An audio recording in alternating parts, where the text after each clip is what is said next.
আর আল্লাহ রাব্বুল আলামিন বলেন কুতিবা ইয়া আইয়ুহাল্লাযীনা আমানু কুতিবা আলাইকুমুস সিয়াম কামা কুতিবা আলাল লাযীনা মিন ক্বাবলিকুম লাআল্লাকুম তাত্তাকুন। যে হে মুমিনগণ, তোমাদের উপরে রোজাকে ফরজ করা দেওয়া হয়েছে যেরকম ভাবে তোমাদের আগেও লোকদের উপরে ফরজ করা হয়েছে, যাতে করে তোমরা লাআল্লাকুম তাত্তাকুন, যাতে করে তোমরা পরহেজগার হও। তো এই যে আমাদের সম্মুখে রোজা আসতেছে, এই রোজার জন্য আমার আপনার তৈরি করার দরকার আছে। দরকার আছে না? অবশ্যই দরকার আছে।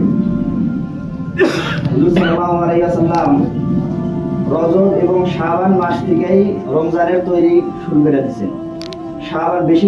শাবান মাসে হুজুর সাল্লাল্লাহু আলাইহি সাল্লাম বেশি বেশি করে ইবাদত করা শুরু করে দিয়েছে। হুজুর সাল্লাল্লাহু আলাইহি সাল্লাম আরো দোয়া করেছে যে আল্লাহুম্মা বারিক লানা ফি রজব ওয়া শাবানা ওয়া বাল্লিগনা রমাদানা।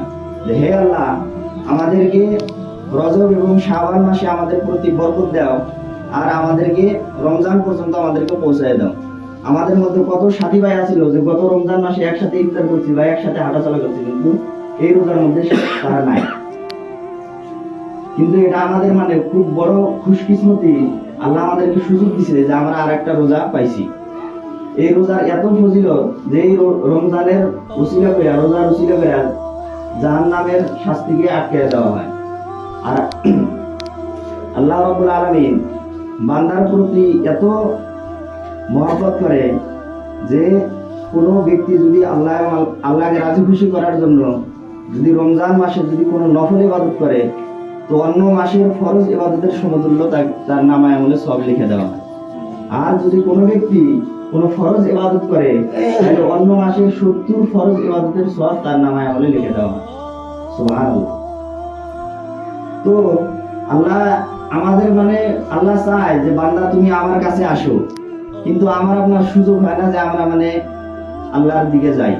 হযরত সালমান ফারসি রাদিয়াল্লাহু তাআলা আনহু বলেন যে হুজুর সাল্লাল্লাহু আলাইহি সাল্লাম শাবানের শেষে সাহাবাদেরকে নিয়ে একবার খুতবা দিলেন যে হে মুমিনগণ, হে সাহাবারা, শোনো, তোমাদের সম্মুখে একটা মাস আসতেছে, রমজান মাস। এই রমজান মাসে এমন একটা দিন আছে, একটা রাত আছে, যেটাকে আমরা শবে কদর বলে জানি। আর এই একটা রাত 1000 মাসের থেকে উত্তম। কিন্তু হাদিসের ব্যাখ্যায় বোঝা যায় যে আমরা যেরকম ভাবে এটা মাইনে নিচ্ছি, 27 বা 28 বা 29 এটা নির্ধারিত যে শবে কদর, কিন্তু হাদিসের মফহুমে বা ব্যাখ্যায় বোঝা যায় যে শবে কদর এর কোনো নির্ধারিত দিন নাই। ওই জন্য আমরা যদি শবে কদরের যদি ফজিলত আমরা যদি পাইবার চাই, তাহলে আমাদের একটা করণীয় আছে যে আমরা যাতে সেহরি খাবার তো উঠি, সেহরি খাবার উঠি না, আমরা উঠি। তো সেহরি খাওয়ার কিছুক্ষণ আগে 5 মিনিট বা 10 মিনিট আমরা 2-3 রাকাত 4 রাকাত যদি আমরা নফল করে নেই, হইতে পারে যে আমরা ওই শবে কদরকে আমরা পাবো। আর রমজান মাসে আমরা বেশি গল্প সফরের মধ্যে যদি আমরা সময় যাতে না কাটাই, বেশি খারাপ কাজের মধ্যে যাতে আমরা সবাই না কাটাই। খালি রোজা থাকলেই হবো না। আমাদের সমাজে বর্তমান সারা দুনিয়ার মধ্যে যেটা দেখা যায় আমভাবে, যে রমজানকে আমরা একটা উৎসব ভাবে আগমন করি, যে রমজান আসতেছে, রোজা আসতেছে, কিন্তু 5-7 দিন পরে দেখা যায় মসজিদে তারাবির মানুষ নেই। তো আমরা এবার পুক্তা এরাদা করে নেই যে আমাদের যাতে তারাবি যাতে একটাও যাতে ছোটে না। এরাদা করি তো নাকি? ইনশাআল্লাহ। তো আল্লাহ আমাদের প্রতি বহুত বড় ইহসান যে আমাদেরকে রমজান মাস আমাদের সম্মুখে আসতেছে। এটাও গ্যারান্টি নাই যে আমাদের মধ্যে কেউ সবাই পাবে, এরকম হতে পারে যে আমার আপনার মৃত্যু আজকে হয়ে যায়।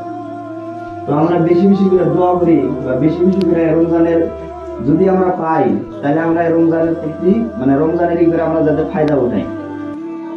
আল্লাহ আমাদেরকে শোনার থেকে বেশি বেশি আমল করার তৌফিক দান করুন। ওয়া আখিরু দাওয়ানা আলহামদুলিল্লাহ।